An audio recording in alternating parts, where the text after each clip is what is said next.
నమస్తే ఎస్ఎస్ గారు. చాలా సంతోషంగా ఉన్నాను మీతో మాట్లాడుతున్నందుకు. మంచి తల్లి. మీ కాల్ ఎప్పటి నుంచి కాల్ కోసం వెయిట్ చేస్తున్నానండి. ప్రెజెంట్ నేనొచ్చేసి pregnant sir. Very good, very good. Congratulations. దేవుడు మంచి ఇచ్చేయని. నాకు ఫస్ట్ బాబు సార్. Second pregnancy. అయితే నేను లవ్ మ్యారేజ్ చేసుకున్నాను. నన్ను అంతా మా అత్త వాళ్ళు చూసుకుంటారండి. అమ్మ వాళ్ళతో అసలు ఎటువంటి సంబంధం లేదు నాకు. లవ్ మ్యారేజ్ చేసుకున్నానని శాంతులు నాతో మొత్తం ఎటువంటి సంబంధం లేకుండా వదిలేస్తాను. నా భర్తని నన్ను వాళ్ళు ఎప్పటికైనా కలుసుకోవాలని కోరుకుంటున్నాను. మేము వచ్చేసి మొత్తం 5 పిల్లలు ఉంటాయి మా అమ్మగారికి. మేము మొత్తం 5లో ఎవరు కరెక్ట్ గా లేము సార్.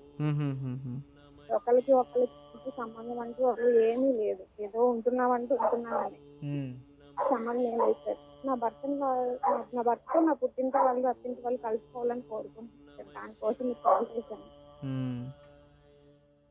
అయితే మీరు లవ్ మ్యారేజ్ చేసుకుని ఎన్ని సంవత్సరాలు అయింది? 5 సంవత్సరాలు సార్. 5 సంవత్సరాల నుంచి అమ్మా నాన్న అసలు దగ్గరికే రాలేదు సార్. మేనరికంలోనే కదా మీరు పెళ్లి చేసుకునేది?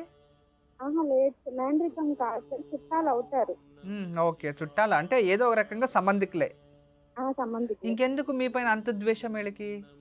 అంటే నేను వచ్చేసి డిగ్రీ దాకా చదువుకున్నాను సార్. నా భర్త వచ్చేసి ఇంటర్మీడియట్ చదువుకున్నారు. వాళ్ళకి నేను ఏదో కొంచెం ఎక్కువ వాళ్ళకి చెయ్యాలని వాళ్ళ కోరిక. దాంట్లో ఏముంది తల్లి, ఎవరికి ఎక్కువ ఇచ్చాం కాదు, ఎంత సంతోషంగా ఉండాలనమ్మా. అవును సార్, నేను దానికోసం చేస్తున్నాను సార్. మా అక్క వాళ్ళిద్దరికి మ్యారేజెస్ అయ్యి నా పెళ్లికి వాళ్ళు ఎంత మాత్రం బాగున్నారు ఇప్పుడు? వాళ్ళు పెద్దక్కకి బావకి గొడవ అయిపోయి వాళ్ళ ఇంట్లో మా పెద్దక్క మా అమ్మ వాళ్ళ దగ్గరే ఉంటది సార్. తనకి 2 పిల్లలు, ఒక బాబు పాప. మా చిన్నక్క తన హస్బెండ్ దగ్గరే ఉంటది. వాళ్ళు కూడా బానే ఉన్నారు. అంటే కొంచెం అమ్మ వాళ్ళని కూడా సపోర్టివ్ లేకుండా కొంచెం కించపడిచినట్టు ఉండేవాళ్ళు. అంటే మనకి స్థాయి కన్నా కొంచెం ఎక్కువ వాళ్ళని చేసుకున్నారు సార్ వాళ్ళు. నేనేమిటంటే మనకి తగ్గ వాళ్ళు అయితే బాగుంటది అన్న ఒకే ఒక రీజన్ తో అమ్మ వాళ్ళని చూసుకుంటారన్న రీజన్ తో చేసుకున్నారు సార్ ఇలాగా. అది వాళ్ళకి నచ్చలేదు. అందుకని అసలు ఇప్పటి వరకు ఎక్కడ నేను ఆస్తుల కోసం వస్తానని కూడా అవన్నీ కూడా సార్ రిజిస్ట్రేషన్స్ కూడా మార్చిచ్చేసుకున్నారు సార్. ఉండేలేంటి తల్లి, వినాశకాలే విపరీత బుద్ధి అంటూ ఉంటారు. అలానే వాళ్ళకి వినాశం వస్తుంది అని కూడా కాదు, వాళ్ళ మనసే వాళ్ళకి వినాశం తెస్తుంది. నువ్వేం కంగారు పడకమ్మా. భగవంతుడు రుణానుబంధ రూపేణ పశుపత్ని సుధాలయచ. రుణముంటేనే రుణానుబంధ, అన్నీ కూడా రుణము అనుబంధం ఉంటేనే పశువు పత్ని అంటే భార్య కావచ్చు, భర్త కావచ్చు. పశువు అంటే ఒక గోమాత పాలు తాగాలన్నా మనకు రుణం ఉండాలంట. ఇప్పుడు మీ అమ్మా నాన్న నీపైన ద్వేషం పెంచుకొని వాళ్ళు ఏం చేసి ఏం రాసినా కూడా అమ్మా నాన్ననే నీకు వాళ్ళు. కానీ నువ్వు ఏం బాధపడుతున్నావు అంటే ఇప్పుడు వాళ్ళు నా దగ్గర ప్రేమతో లేదు, అంతా భర్తే చూసుకుంటున్నాడు, అత్త మావయ్య చూసుకుంటున్నారు, వాళ్ళు నాకు చాలా హ్యాపీ. జీవితంలో ఒక ఇల్లు సుందరమైన భవనం అందరూ కట్టచ్చు తల్లి, అవును కదా? అందరూ పెళ్ళిళ్ళు చేసుకోవచ్చు, కానీ ఎంతమంది సుఖపడుతున్నారని ఆలోచించాలి. గురూజీ, తాడిపత్రి నుంచి జయలక్ష్మి కాలర్ లైన్లో ఉన్నారు, వారితో మాట్లాడదాం. హలో హలో, నమస్కారం అండి జయలక్ష్మి గారు. నమస్కారం అండి. మా కొడుక్కి మాటలు రావలేదు, అందుకని ఫోన్ చేస్తాను. తప్పకుండా తెలుసుకుందరు గాను. మీ అబ్బాయి పేరు నక్షత్రం చెప్పండి. మా అబ్బాయి పేరు శ్రీచరణ్. నక్షత్రం తెలియదు, రేవతి అని అంటున్నారు. Date of birth 15/9/2010. పుట్టిన సమయం నైట్ 12:30. సరేనండి, మాట్లాడండి గురూజీతో. నమస్తే అమ్మా. నమస్కారం గురువు గారు, మీ పాదాలకు చెట్టుకోటి నమస్కారాలండి. మా ఆశీస్సులు తల్లి. నేను చాలా సార్లు ట్రై చేశాను సార్కి. అదే మా కొడుక్కి మాటలు రావలేదు గురువు గారు. ఇప్పుడు 6 ఏళ్ళు పడ్డాయి గురువు గారు. ఏం చెప్పారు డాక్టర్స్? డాక్టర్లు చూపిస్తా ఉంటే నిదానంగా వస్తాయమ్మా మాటలు అన్నారు. ఇక్కడ బానే ఉన్నాడు డాక్టరు. సరే తల్లి, నేను ఇక్కడ రమల శాస్త్రం చూస్తూ ఉన్నాను. ఇప్పుడు ఇక్కడ ఏం చూస్తుందంటే కుటుంబము అంటే ఇక్కడ జన్మజాతకంలో కుటుంబ దోషము అని వచ్చింది. కుటుంబం దోషంలో వచ్చి అతనికి మాటలు అలా ఇదయింది. ఇప్పుడు అబ్బాయికి ఎన్ని సంవత్సరాలకి మీరు మేనరికంలో పెళ్లి చేసుకున్నారమ్మా? మేనరికమే, కానీ చాలా దూరం గురువు గారు అది. Okay okay, right. అతను పుట్టినప్పుడు బానే ఉన్నాడు గురువు గారు. మళ్ళీ పుట్టిన 3 రోజులకి వాయు వచ్చింది గురువు గారు.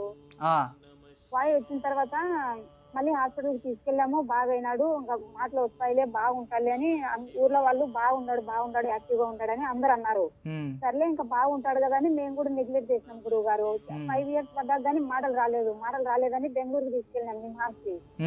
తీసుకెళ్తే అక్కడికి బ్రెయిన్ పెరుగుదల ఆగిపోయింది ఈ బాబుకి, ఇంకంతే, కానీ మాటలు మాత్రం వస్తాయి, నిదానంగా వస్తాయి అని చెప్పారు గురువు గారు. బ్రెయిన్ ఆగిపోయిందంటనా? బ్రెయిన్ పెరుగుదల ఆగిపోయింది అని చెప్పారు గురువు గారు డాక్టర్లు. ఓకే, ఇప్పుడు అబ్బాయి మంచిగా పారాడము, చదవడము అన్ని చేస్తాడు గురువు గారు, ప్రతిదీ చేస్తాడు గురువు గారు. వెంటనే పిలిస్తే వెంటనే స్పందిస్తాడు ఏదైనా కానీ. అయితే బ్రెయిన్ ఆగిపోయింటే అవన్నీ ఉండకూడదు కదా అని చెప్పారు గురువు గారు డాక్టర్లు. మనం ఏదైనా చేసి మనకో పని, అదే పని మళ్ళీ వెంటనే రిపీట్ గా చేసేసింటాడు. కానీ అన్నం తినేకి రాలేదు గురువు గారు అతనికి. నేనే తినిపెట్టాలి, తినిపెట్టేది కూడా సరిగ్గా తినలేడు. అంటే జీర్ణ శక్తి తక్కువ ఉందన్నమాట. జీర్ణశక్తి బాగానే ఉంది గురువు గారు, కానీ నోరు సరిగ్గా తెరవలేడు. మనం ఏదన్నా కానీ పెట్టినామనుకో కొంచెం నోట్లో ఏలేసుకొని ఇట్లా పెట్టుకుంటా ఉంటాడు. Okay okay okay. స్కూల్కి వెళ్తాడా? స్కూల్కి ఇప్పుడే స్కూల్కి వదిలినాను డాక్టర్ గారు. స్కూల్ అంటే పిల్లల్లో ఉంటే మాటలు వస్తాయని చెప్పేసి స్కూల్కి వదిలినాను. సరే అమ్మా, సరే తల్లి. మనకి ఎక్కడైనా జ్యేష్ఠ మధు అని దొరుకుతుంది. జ్యేష్ఠ మధు, దాని పేరు జ్యేష్ఠ మధు అని చెక్క. సరే గురువు గారు. తర్వాత అతి మధురం దొరుకుతుంది. ఈ 2 జ్యేష్ఠ మధు చెక్క, మరి అతి మధురం చెక్క 2 తెచ్చి ఒక రాయి పైన అరగదీయాలి. బాగా గంధంలా ఇలా రుద్దుతూ ఉంటే దాంట్లో గంధం వస్తుంది. ఆ 2 కలిపి 1 టీ స్పూన్ అంతే. రోజు రాత్రి భోజనం తినక ముందు, ఉదయం పరగడపులో ఇలా ఒక 3 నుంచి 4 మాసాలు చేస్తే తల్లి, ఏదైతే అంటే ఈ మాట రావడానికి కారణమైన నరాలు ఏదైతే ఉంటాయో వాటిపైన దీని ప్రభావం చూపించి త్వరగా వచ్చేలా చేస్తుంది తల్లి. సరే గురువు గారు, మీరు ఇట్లే ఓంకారంలో ఒకటి చెప్పారు గురువు గారు, ఇది అది ఏదో ఒక కానుక నూనె పట్టిస్తే అది పెరుగుదల అవుతాదని మీరు చెప్పారు గురువు గారు. అవును, బ్రెయిన్ ట్రై చేశాను గురువు గారు. నేను 3 నెలలు కంటిన్యూగా పట్టిమన్నారు. నైట్ పట్టించి పొద్దున్నే గోరువెచ్చటి నీటితో తలస్నానం చేసిమని చెప్పారు. మంచి పని చేశారు తల్లి, అది ఖచ్చితంగా మీ అబ్బాయి పైన వర్క్ అయి ఉంటుంది. 3 నెలలు చేశాను గురువు గారు. అది బ్రెయిన్ పెరుగుదల కానీ మాట కాదు కదా. సరే గురువు. అలాగే గురువు గారు చెప్పండి. అలాగే మా చిన్న కొడుకు కూడా సరిగ్గా నడవలేకపోతున్నాడు గురువు గారు. అంటే ఈ 2 కూడా జెనెటిక్ ప్రాబ్లం అనే 200% కన్ఫర్మ్ అయింది. సరేనమ్మా, మంచి డాక్టర్ని కన్సల్ట్ చేయండి. ఇప్పుడు నేను చెప్పింది జ్యేష్ఠ మధు, అతి మధురం ఇవ్వండి. మీ అబ్బాయి నడక రాకుండా ఏదైతే ఉందో ఇతనికి శతారుద్ధి అని ఉంటుంది, శతారుద్ధి అని. ఈ శతారుద్ధి పౌడర్ దొరుకుతుంది ఆయుర్వేదిక్ షాప్లో. దాన్ని తెచ్చి రోజు పాలల్లో 1 టీ స్పూన్ వేసి కలిపి చిన్న అబ్బాయికి ఇస్తూ ఉండండి. ఆరోగ్యం సరిపోతుంది. నెలకు ఒకసారి అమావాస్య రోజు ఆంజనేయ స్వామికి కొబ్బరి బొండం నీళ్లతో అభిషేకముగా 11 మాసాలు చేపిస్తూ ఉండండి తల్లి, త్వరగా సిద్ధిస్తుందమ్మా. ఎప్పుడు మా ఆశీస్సులు ఉంటాయి తల్లి. నమస్తే గురూజీ. మరి నాటి యోగక్షేమం ఇక ఈరోజు యోగక్షేమం, ఈరోజు మంగళవారం కలిసి వచ్చింది. పైగా దశమి, ఆరిద్ర నక్షత్రం. ఆరిద్ర నక్షత్రం అంటే రుద్రుడు అని చెప్పచ్చు.